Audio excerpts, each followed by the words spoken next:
Vale, muy bien. ¿Qué sucede en esta casa? A ver, antes de nada, no estoy loco. Todos los días a las 10:30 suena un sonido del demonio. Nada, son y media. ¿Qué clase de sonido es? Es como una melodía.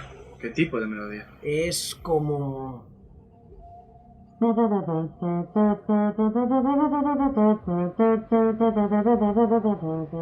algo así. Vale. ¿Es un sonido lejano? Sí, suele venir de arriba. Vale, silencio. Es la hora.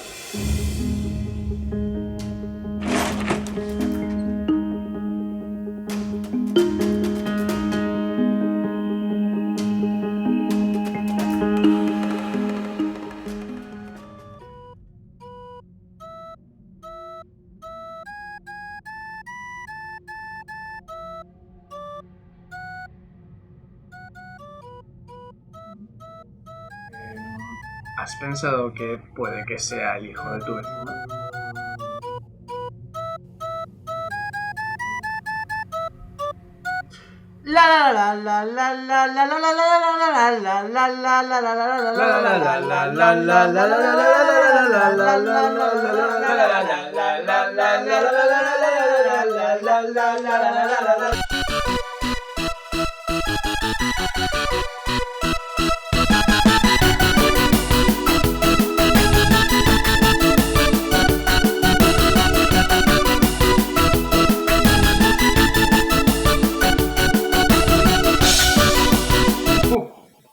¿Quieres un poco?